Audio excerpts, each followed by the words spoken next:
Hey guys, welcome back to my small engine repair channel. Today I want to talk to you about Zama carburetors that you will find on certain outdoor power equipment. You'll commonly find Zama carburetors on weed whackers, grass trimmers, some small rototillers, leaf blowers, and other equipment maybe that's out there. Now, the reason I'm making the video today, guys, is because there are some hidden adjusting screws on some Zama carbs, not all of them on your outdoor equipment. So today what I'm going to do is show you how to access these screws, the tools you're going to need, and where some of the adjustments may end up being when you're all done adjusting the carburetor. So what I've got here in my hand is a Zama carburetor. This one came off of a weed whacker. I've got another one here apart that I'll go through after to show you. Now at first glance, if you look at this carburetor, you're not going to notice any adjusting screws that are very noticeable. So if I take another carburetor here that came off of a chainsaw, the adjusting screws are very noticeable. You don't need to search for them. Some of them have a screw cap limiter here. You can pop it off if you need to adjust your carb. So these are butterfly carbs. This one here that you see, it basically has a butterfly to open up the throttle and shut it down. Now these carburetors here are called barrel carburetors, meaning that when you throttle up, it's a barrel on the inside here that turns. So let's get straight to it, and I'm going to show you where to find those hidden adjustable screws. So I'll show you right now where these screws are hidden. There is one on the top right here. You can use a slotted screwdriver in this carburetor. In another carburetor, it could be a different tool. But some other carburetors, like this one over here, this actual part number, will require a number 2 micro Allen screwdriver. So just keep that in mind if you go to adjust a carburetor with your slotted screwdriver and you realize it won't fit. That's because you require the number 2 Allen micro screwdriver to adjust it. And the second screw is hiding right inside this little brass part. You can actually access that little screw sometimes without removing the little brass cap, just like I am in this carburetor here. However, guys, if you get a small screwdriver like this and you insert it in here, you will come across an obstruction. So to get at the screw, what you guys need today is this tool. Now this Stihl tool isn't specifically made for this Zama carburetor, but it will work for what I am going to show you here in a minute. So take good note of the part number here. You can get this at your Stihl dealer. I highly recommend that you get this screwdriver or this tool because it will come in so handy, as you will see in the video. So what I usually do if I get a carburetor like this that I'm going to be working on and I want to try to adjust it, I grab this tool. Now what you want to do is go right inside here and turn counterclockwise. And what that will do is get right inside the little plastic cap they've put there. So since that one's stripped, I'm just going to leave it for now. I'm going to get to it later and I'll show you how to remove it from there. Now let's go to the next one. Do the same thing. Screw in the tool counterclockwise and then pull. Now this little black cap will come off. Have a good look here. That's so that you cannot get to the screws. That's why the manufacturer puts those there. Now since the little cap is on there real tight, I'm just going to use a pair of pliers here. So this is the little cap you want to remove from both holes that I showed you where the screws are hiding. And as you saw there, they can roll off your hands quite easily. Now if we look inside there, you should be able to see a small screw which will be hiding behind where that black plastic cap was. So what I'm going to do now is show it to you on another carburetor that I took apart. And here it is. So once you remove these parts here, this is what you're going to see. Now you don't need to remove this part here if it's on your machine and you want to adjust the carb. I'm just showing it to you here because it's easier this way for you guys to see the screw that I'm talking about here. And then with a small screwdriver like this is a screwdriver you would use for fixing small things like glasses and watches. Once you've got it in there, you'll feel that little screw and you can either turn it in or turn it out depending on what you want to adjust your equipment at. So this is the high screw, guys. If your equipment doesn't want to rev up like it should, sometimes turning it out will help. And sometimes if it's not revving high enough, it could be that the screw is turned out too much as well. So now what I'm going to do is show you guys how to remove the black cap on the top here where the barrel is, if it's stripped like I showed you and the tool can't pull it out. So what I use to remove it when it's stripped like that is a small pick like this. Sometimes the pick doesn't work and I'll have to use my small screwdriver here, which I will be heating up with my propane torch, and I'll show you that in a few seconds here. So let's start with the pick here. Sometimes I can manage with the pick, sometimes not. I usually use a small pick that's bent like this at the tip. And I usually go right inside here and try to hook into it, but sometimes it's difficult. As you can see, I can't get a hold of it. And remember, guys, these little plastic caps are sometimes sacrificial parts. You don't always have to put them back on. So it's a bit difficult to remove this cap deep down in here because look at it, how deep that is. So it's that far deep. So almost half an inch or more deep. So what I do when this happens is I grab my propane torch. That's why you saw it here on the table. I grab the small metal screwdriver that I showed you earlier. And then what I do is heat up the tip of my screwdriver until it's about red hot. This won't take long. And again, make sure your carburetor is dry of any fuel. So what I'm going to do now is insert my hot screwdriver in there. Again, that little cap is a sacrificial part, so it doesn't matter if you wreck it or not. Now let it sit there a bit while it's really hot. Hopefully the plastic melts and sticks to the screwdriver. Sometimes it does not always stick and come out as easy as you want. There we go. And sometimes you have to repeat the procedure, reheat the screwdriver, and go back in. So as you see here, I've got the little cap off. It is destroyed, but that's no big deal. And now you can actually reach in your carburetor without that little plastic part obstructing your screwdriver from sitting properly on that adjusting screw. And I'm going to shine a light in there. Hopefully you guys can see that small screw. It's right at the bottom. It is a bit difficult to see. But even if you don't see it, that screwdriver will grab right into the screw. And once you've got these caps off, you can adjust both screws. This is the low screw here again, and this is the high screw over here. Now I've also got another very critical and useful tip for you guys when it comes to the H screw over here. So I'll be showing you this next trick on the carburetor here that I already have apart. It's just easier to show you guys. Now to do what I'm going to show you, I have to remove the screw, but before I remove the screw, I will count how many turns that the screw is already turned out. So what I've done is put a bit of paint on my screwdriver so I can count the turns. So I'm just going to get right in the screw. I'm going to turn it in all the way. So start counting with the paint.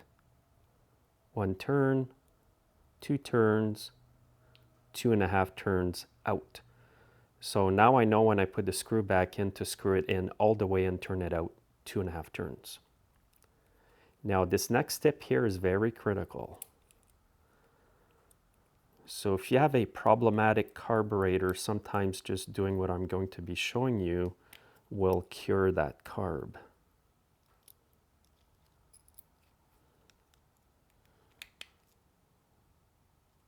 Now I don't know if you guys can see here on camera, but there is a small hole that goes from side to side right through the jet.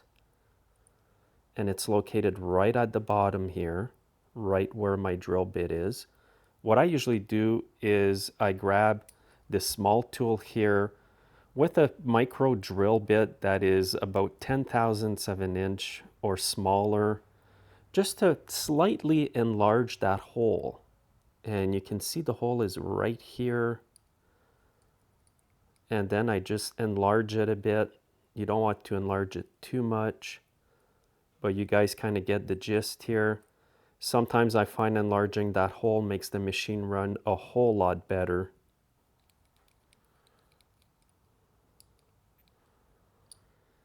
And here it is, I've gone right through. This gives you a better idea where that tiny hole is. And you'll notice that there is a tiny hole in the center here as well. I mean, it's super small. I usually leave that one there the way it is. And again, that screw I showed you is the high screw that came out of this part here. This one over here, I usually don't take it out because sometimes it will not come out. Okay guys, so now I've showed you where to locate these hidden screws, how to make the screw a bit better, maybe by enlarging the tiny jet. Now what I'm going to do is briefly talk about how I go about to adjusting these screws once I've gotten them free like this. Now when it comes to the top screw, which is the low idle screw, I usually turn it out if the machine wants to die all the time or won't idle. And make sure you've adjusted the mechanical screw here first. So sometimes I'll notice a machine is running really lean when I let go the throttle and it wants to die. So in that case, what I do is I go in and I turn out the screw until I can hear the sound of the machine and I can hear that it does not want to stall or die anymore and it's not running lean. Now when it comes to the H screw here, I normally turn this one out if the machine is bogging when I throttle up, if it's lacking power, or when it warms up, if it doesn't want to run quite right, I turn it out a bit to see what happens. If the machine's running too rich, I usually turn in the screw just a little bit as well. And the same with the low screw over here. If the machine has a hard time idling because it's running too rich, which is the opposite of what I just mentioned earlier to where it's running lean and it wants to die. A machine can also want to die at idle if it's running too rich as well. Now, fortunately, I just happened to have had an Echo trimmer come in the shop. I had to put a new carburetor in this machine because I could not salvage the old carb. So what I'm going to do here, guys, is start up this machine. And the first thing I'm going to do is turn in the screw here, the low idle screw, a bit. And you'll notice as I turn it in, it starts to starve for fuel, runs lean, and dies. And you'll notice as I turn out the screw, it's going to come back to life as well. Just for your information, I've got the screw at the top here set at 2.5 turns out. And the high-speed screw that's hiding right in there, I've got it turned out at 2 turns. Now with the screws at that setting, the machine runs perfectly. However, I just want to play with them a bit so you guys can see how it affects the trimmer. So I'm just going to start it up, and always let your 2-cycle equipment warm up before you adjust the carburetor. Don't rev it up until it's warm because you could cause some cold scoring on the piston and cylinder walls. Okay.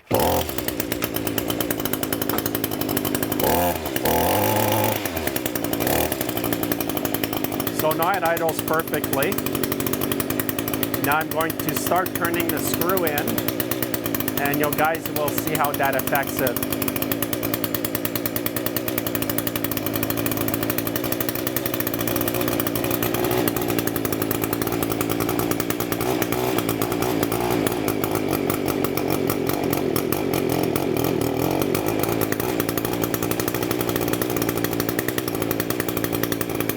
So I've turned it back out. It's idling properly again.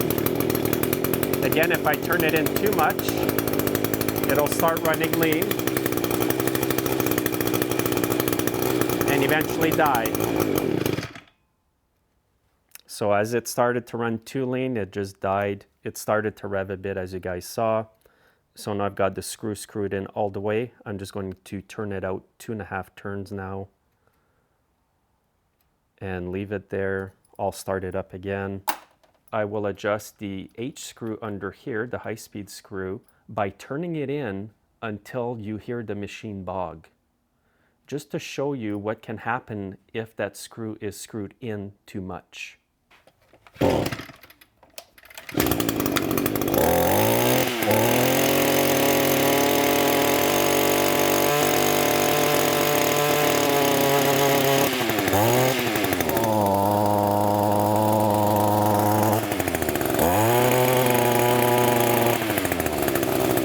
And now to correct the problem, just turn the screw out.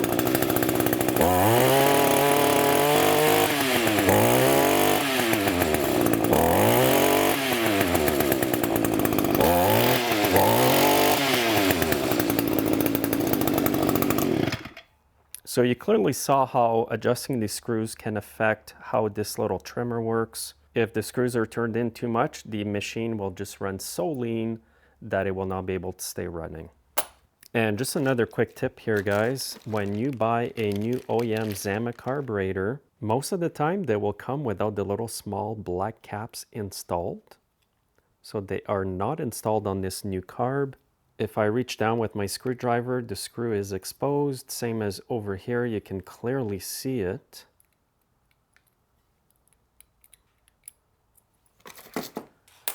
So what they do is they give you a small bag with each carb with the two small caps that you can go and install yourself in there. Personally, I wouldn't install them. I would just leave the carb the way it is if you do get an OEM carb. But I just thought I'd share that with you guys. However, a lot of equipment will come with the caps on, like I showed you at the beginning of the video. So let's say you do everything I showed you today and your equipment still doesn't run properly. What you might want to do is try a new carburetor kit or possibly run the carburetor in an ultrasonic cleaner. Now, doing all these things may not necessarily make your carb work again, and the ultimate thing that you might have to do is just get a brand new carburetor.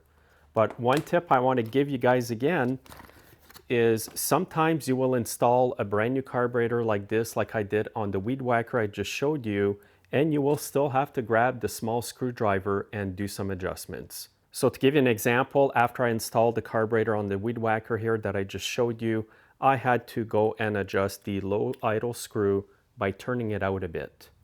I didn't really have to turn out the H screw over here or the high-speed screw that much, maybe just half a turn, and the machine ran better than if I had just put the carburetor on and left it as is. So just remember, even though you buy a new OEM carburetor, sometimes you will have to make minor adjustments.